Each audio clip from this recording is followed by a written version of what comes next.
Di ano niya, Mr. Maravillas, ang masasabi mo sa panibagong kwento na pinapakalat ni Atty. Harry Roque na ang sabi, pinagpaplanuhan ng Congress na impeach si Inday.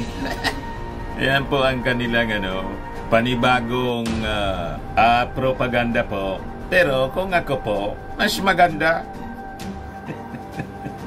Yun na nga po ang sigaw ng mga netizens, ng ating mga kababayan, ng mga Marcos loyalists. Impeach Inday o resign Inday. Hindi lang yung nag-resign si Inday.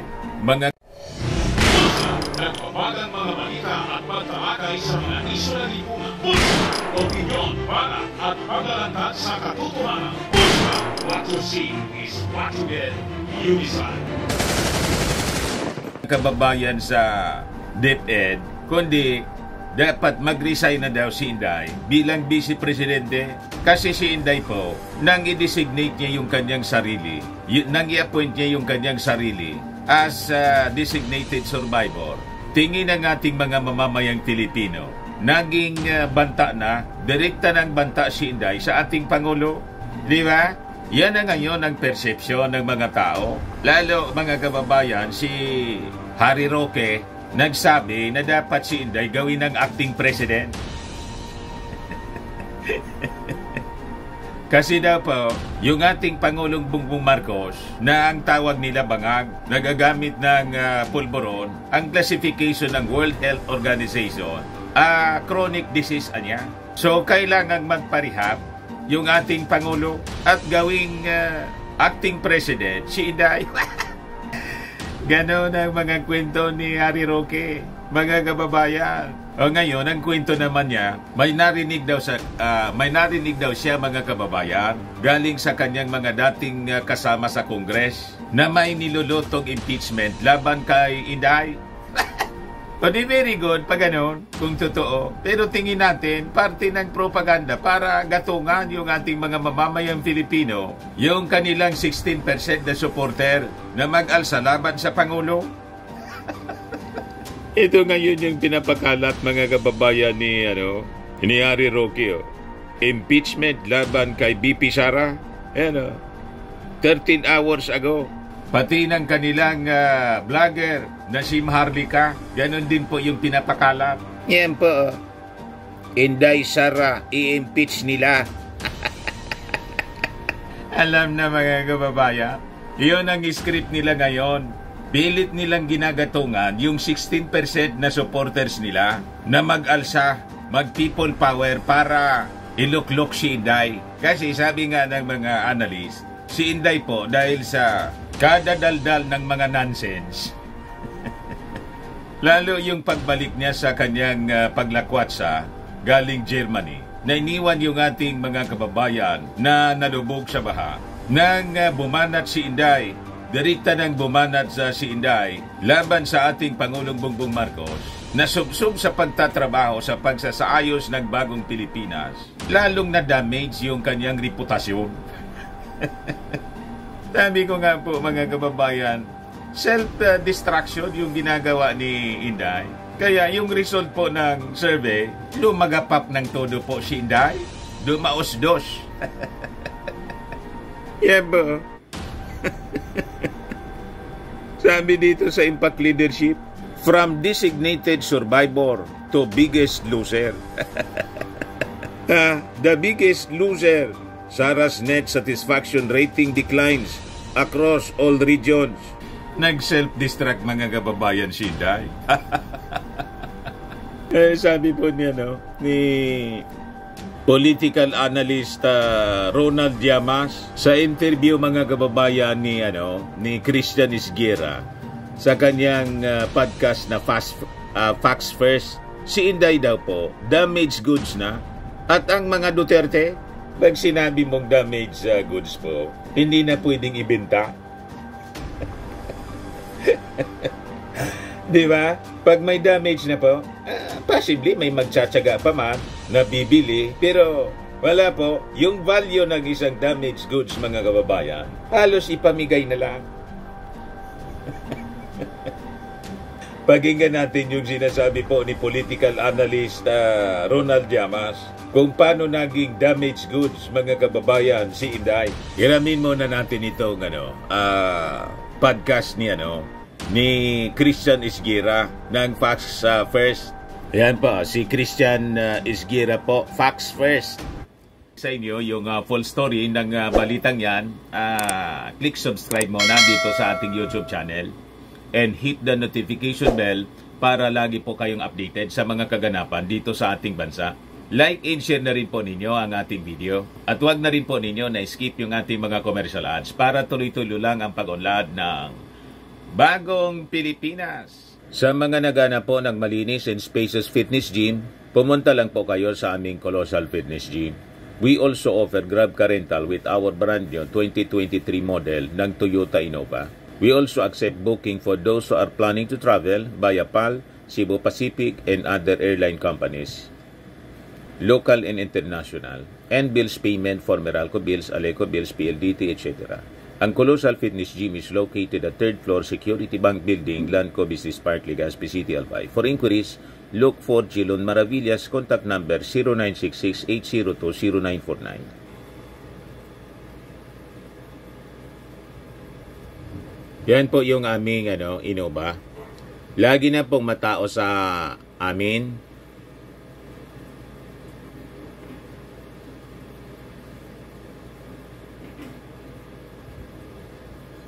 Yan po mga bagong clients namin. Napakaganda at colorful at napakalinis ng aming gym po. Pati mga foreigners po pumupunta sa amin, mga British tourist po sila dito sa Legazpi. Na-set up na rin po yung aming mga brand new gym equipment.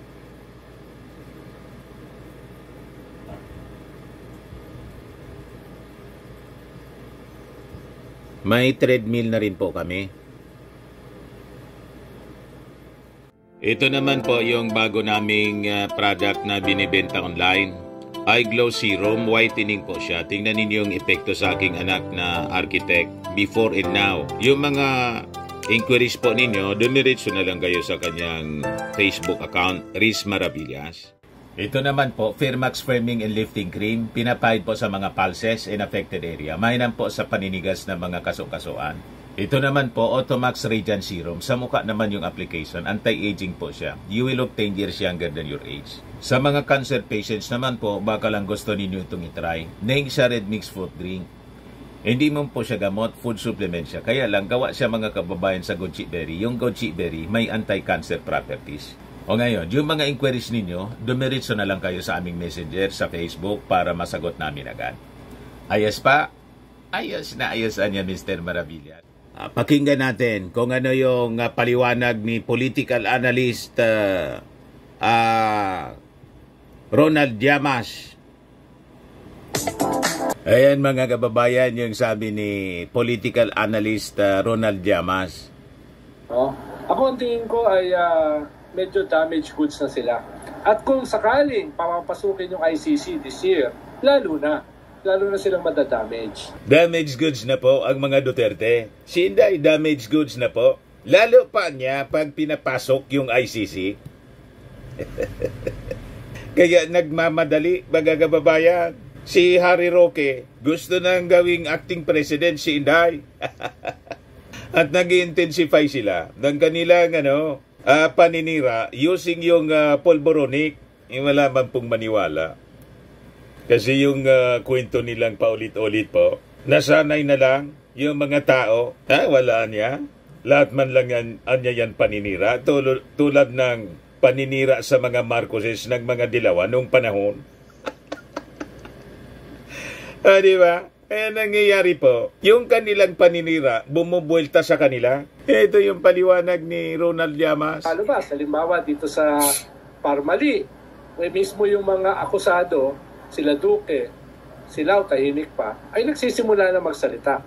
No, so, tingin ko dadami pa yan eh. Dadami pa yung ganyang mga kaso. Kaya tingin ko yung mga sugat dito sa first half na ginawa sa kanila ay magsisimula ng magnana. Hindi siya magiging scar katulad ng sa leeg ni Vice President Sara Duterte. Tingin ko yung mga sugat ay may infect dito sa parating na second half. Tingin ko lang sino ba naman ako? Tayo naman ay hamak lamang na patuloy hinahamak dito sa show na to. Kaya, ayan ang mga joke nila ni Christian Isguera. Pero yung mga analysis, mga kababayan, binibitawan ng mga pananalita ni Ronald Llamas po, ay aktual na deskripsyon ng nangyayari sa mga Duterte. So ang tawag niya sa mga Duterte, damaged goods ng anya. Ibig sabihin, yung politika po nila, damaged na po. Kaya overtime si Harry Roque po sa pagpapakalat ng mga balita para gatungan ang mga mamamayang Filipino. Impeachment naman ang sinasabi niya. Laban daw kay Sara. Ang source niya, bubuit. Si Marlica, ang source po, puting ahas. Ang mga source nila ng information, lahat mga ayok. Paano kang maniwala, mga kababayan, sa ang ganyang mga source na ayaw magpakilala, nakatago sa pangalan ng mga hayop, puting ahas, bubuit.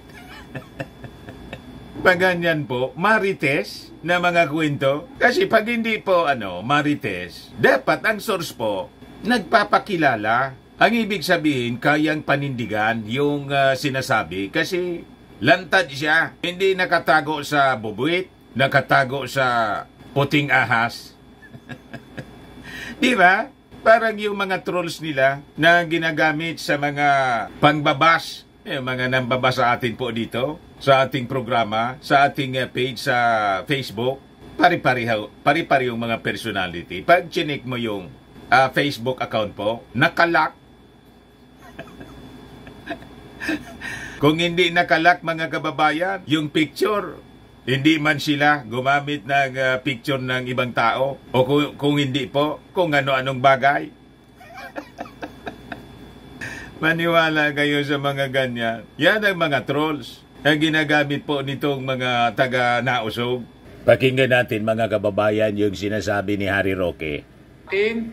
Nakalap na balita sa aking mga kaklase noong 17th Congress na ngayon po ay mga siga sa Kongreso dahil sila ay third-termers, na mukhang itong linggong ito, ihahain nila ang impeachment laban kay VP Sara.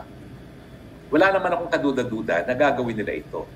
Dahil lang talagang intention nila, mawala yung banta sa kandidatura ng tambaluslos.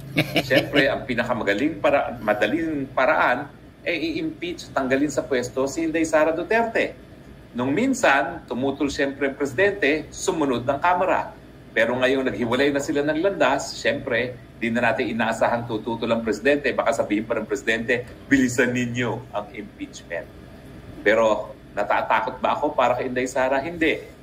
Kasi alam ko na kapag in-impeach nila, ang pinakamataas, ang trust at approval rating sa buong gabinete ni Marcos government, babalik sa mga kongresista ang sisi ng magagalit na taong bayan. Magagalit daw yung taong bayan pag ginawa. So tama yung ating analysis. Kasi daw, mantakin nyo kung sino pa daw yung pinakang productive na member ng cabinet ng Marcos administration. Yun pa niya yung tatanggalin. Ipa-impeach. Yun ang yung sinasabi ni Harry Roque ngayon. Yeah ba?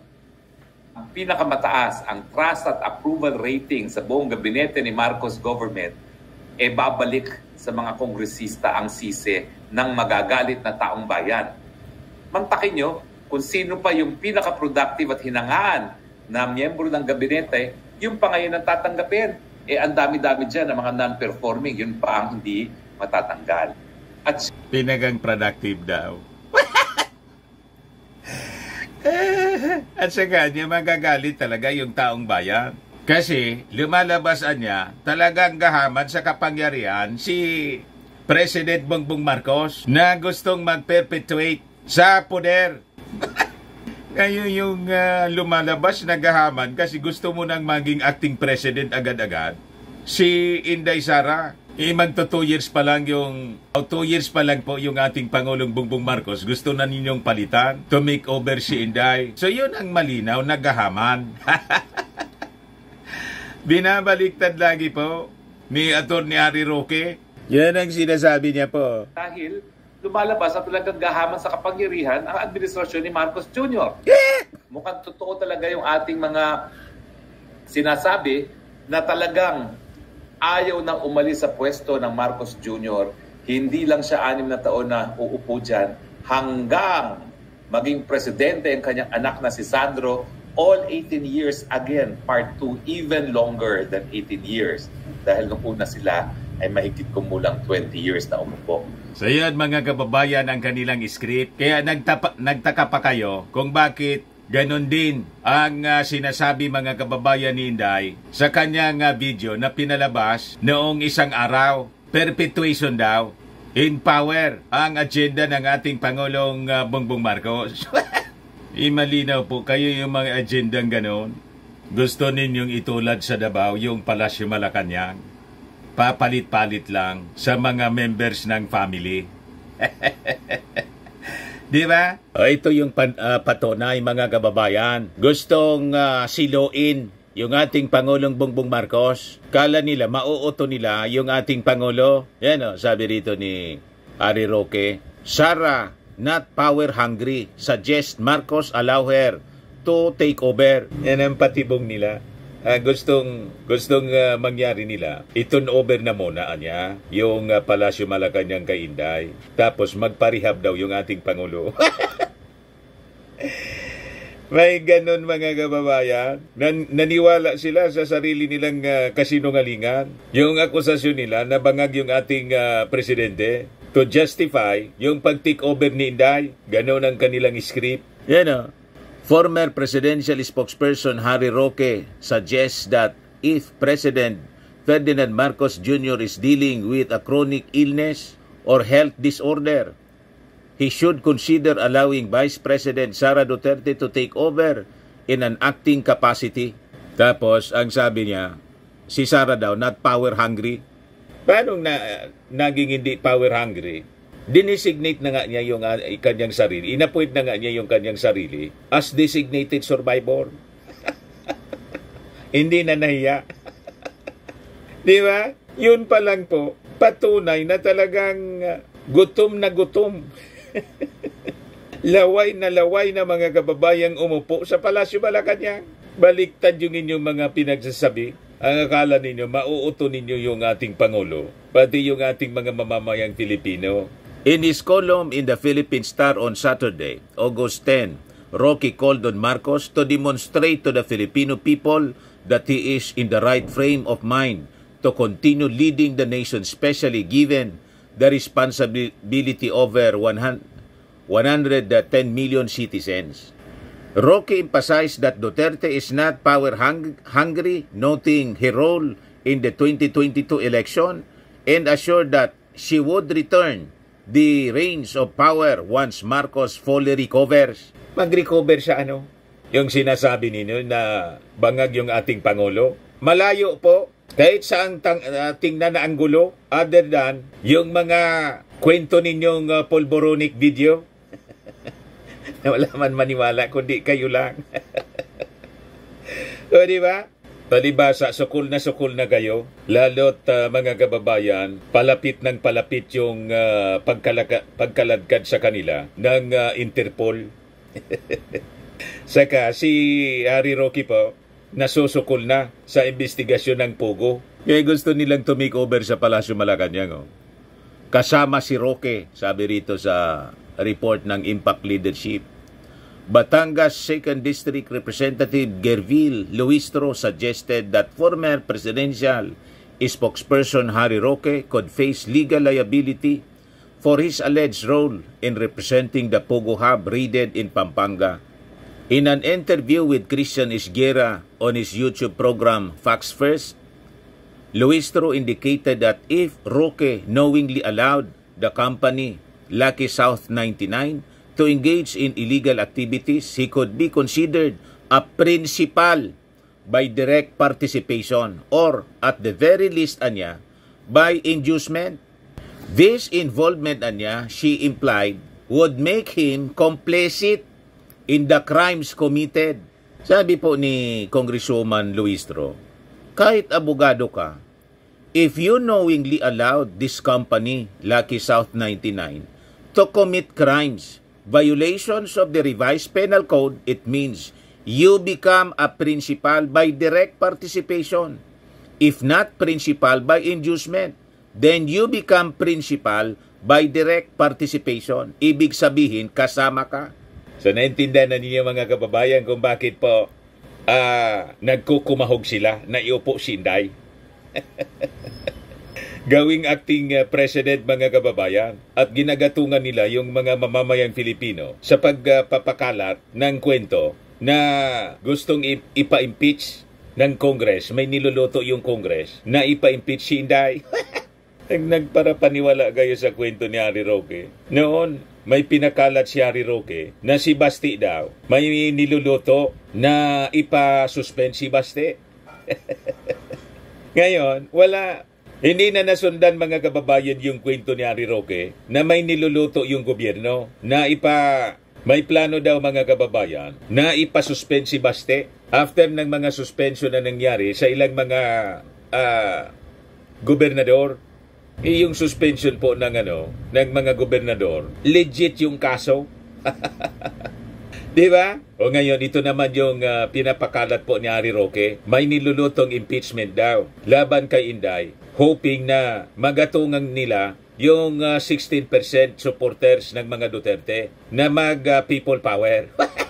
Baka matuwa pa yung ating mga mamamayang Filipino kung ipa-impeach si Inday kasi inis na po sila na imbis na tumulong bilang Vice Presidente, ngayon nag-full blast na po sa paninira sa ating Pangulong Bongbong. Kaya laging sinusupalpal po ng ating mga congressmen. Ito nga po, sabi ni Maricar, Davao de Oro Representative Maricar Zamora, dati niya itong kapartido sa Ugpong. Sabi diyan, Davao lawmaker calls out BP Sara's poor performance as DepEd chief. Kasi reklamo ni Sara po, kung basahin mo anya yung GAA at itrace mo kung saan pumunta ang pera, makikita mo na hindi maayos yung pag-handle ng pera sa budget ng gobyerno. So isa yan sa yung mga rason nung pag-resign niya daw, mga kababayan, as DepEd Secretary. Sinubukan kong itama yung nakita kong mali. Wala akong nakitang pagbabago, sabi po ni Inday. Ngayon, sabi po ni Congresswoman Maricar Zamora, the root causes of educational challenges remain even after the tenure of Vice President Duterte as Education Secretary. The minimal progress made undermines her credibility when she criticizes the Marcos administration. Vice President Sara Duterte must look at how she can help. Real leadership means offering solutions, not just criticism. Dating member niya yan sa Ugpong. Kaya iniwan sila, mga kababayan. Iniwan siya. Pati yung tatay niya, ang natira na lang po na mga members ng PDP, si Bongo, si Robin Padilla, tapos si Bato. You see? Inayawan na mga kababayan ng dati nilang mga kaalyado. Kasi nga po, yung ugali, mahilig maghanap ng problema, pero hindi marunong mag-isip ng solusyon. Mahilig lang po magreklamo. Pero hindi mo maasahan sa trabaho. Yan sabi dito po, sabi ni Maris Hidalgo, she should not criticize and she cannot offer solutions because she is the problem. She does not know her duties and responsibilities as DepEd Secretary. And the worst is she does not accept criticism, suggestions. Hence, no chance of improvement. That's the best thing she did. She resigned. Sabi po ni Rinante Barrios, boomerang effect sa confidential fund queen. Sabi ni V. Cabrera, focus na sa trabaho, Inday. Magtrabaho ka naman para may pakinabang. Ayan tuloy, ang tawag na kay Inday, Lakwat Sara. Sino ba ang tinatawag ng netizens na Lakwat Sara? Zambales 1st District Representative G. Congon in La Union 1st District Representative Paulo Ortega both criticized Vice President Sara Duterte for her negative insinuations about the leadership of President Ferdinand Marcos Jr., citing her trip to Germany during the height of heavy rainfalls caused by southwest monsoon in Typhoon Karina. Sabi po ni Congressman Ortega, while these natural calamities were unfolding, BP Duterte was reported to be in Germany para po kasing hindi bagay na manggaling sa kanya ang kritisismo kasi siya rin ay kinakitaan ng pagkukulang. I believe it is unfair to President Marcos na nakita naman natin on top of the situation during the height of Karina. Sabi naman po ni Congressman Conggon, sino ba ang tinatawag ng mga netizens na lakwatsara sa gitna ng malakas na ulan noong Karina? Wala ka na nga sa bansa hanggang ngayon, panay pa ang reklamo mo. Mapapa-look-ho-stoking na lang talaga ang mga taong makakarinig ng criticism ni BP sa ating presidente. Nasaan ka noong kailangan ka ng mga mamamayan? Mark safe from Karina kasi nasa Germany. Sana all talaga. Kita ninyo, yan ang gustong maging acting president. Mga kababayan ni Harry Roque. Kaya kung totoo yung kwento mo, sabi ng bubwit na mo, Harry Roque, na may nilulutong impeachment laban kay Inday, malamang matuwa pa yung ating mga mamamayang Filipino, imbis na mag-people power. Di ba? Sana nga yung pinapakalat mong impeachment laban kay Inday ay mangyari. Pero yung intention mo, magpakalat ng kwentong impeachment laban kay Inday para galitin yung mga mamamayang Filipino, mag-people power laban sa Pangulo, malayo pong mangyari yun. Matutuwa pa, lalot ngayon ang hinihinging budget ni Inday sa Office of the Vice President niya, 2 billion plus, sobra kadoble sa budget na hiningi noong panahon ni Leni Robredo, 700,000 lang, pero mas may nagawa pa si Leni kaysa kay Inday. Di ba? Kaya yan tuloy, bulusok yung ratings ni Inday, mga kababayan, sa kakatantrums. And malamang sa susunod na mga surveys, sumadsad ng tuluyan, mga kababayan, sa negative. Ayan, biggest loser siya, mga kababayan. Habang si Martin Romualdez, na kinagagalit nilang todo, kasi yun ang pinagdududahan nila, na itutulak babas-basan ng ating Pangulo as the next president, patuloy na tumataas yung satisfaction ratings. Si Inday po, biggest loser. From designated survivor to the biggest loser. Vice President Sara Duterte net satisfaction rating has been a notable decline across all regions according to the Social Weather Station survey conducted from June 23 to July 1. 26% drop in Northern Luzon. Northern Luzon. Balance Luzon. 22 points sa drop in Visayas. 17-point drop in Metro Manila. Pati sa Mindanao bumagsak si Inday. Paano hindi mangyak-yak si Inday? The biggest loser. Sara's net satisfaction rating declines across all regions. Tingnan naman yun po si Martin. Di ba? Sabi dito, Romualdez grateful for 16-point rise in satisfaction rating. Si Inday, 19% yung binagsak niya sa survey. Si Martin po, 16-point rise.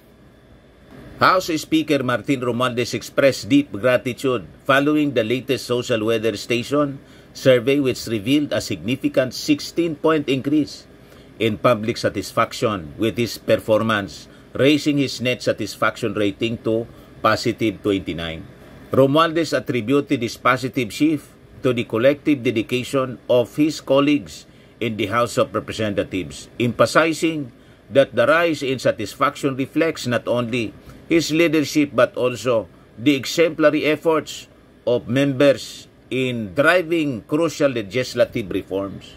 He highlighted the House commitment to passing meaningful legislation in support of Marcos administration addressing pressing national issues ranging from economic reforms to social justice initiative. Sige lang ang trabaho po ni Martin Romualdez. Kaya 4 years from the presidential election, although wala siyang sinasabing tatakbo siya sa pagkapangulo, ako man lang po ang nagkikwento ng ganyan. Di ba? Pero kasi naalata ko na ganun ang direksyon. Di ba po?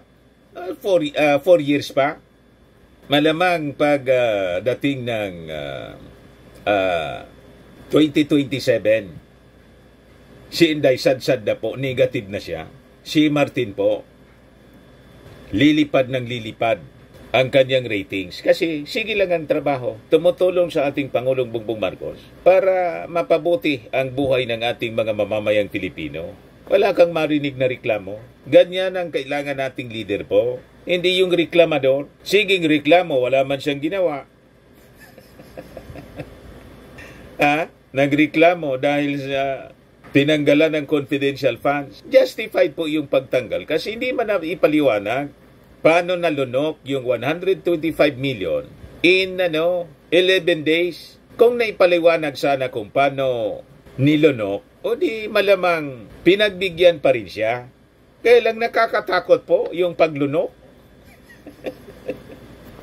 Di ba? Kaya sabi ng ating mga congressmen, itong hinihinging 2 billion budget ni Inday para sa Office of the Vice President, hindi na siya bibigyan ng free pass. Kailangan personal niyang ipaliwanag kung paano niya gagastusin, ano yung gagastusan niya, bakit ganun kalaki, mga kababayan, habang wala man siyang ginagawa, wala man mga programang makikita ka, other than yung naglagay siya ng mga satellite offices all throughout the country. Na ang perception yan ng ating mga congressmen, preparasyon po sa 2028 presidential election. So, pampolitika, gagamitin mo yung pondo ng gobyerno sa political ambition. Mali naman siguro yun. Di ba? So, sabi ni Martin, sabi rito, Romualdez noted that the improvements in satisfaction ratings across various demographics and regions, particularly in Mindanao, in among 35 to 44-year-old constituents, indicate that these legislative efforts niya are resonating with the Filipino people. He reaffirmed his commitment to upholding the trust and confidence of the Filipino people, focusing on policies that promote economic growth, social justice, and national development. Romualdez also vowed to ensure that the benefits of these policies reach all Filipinos, especially those most in need.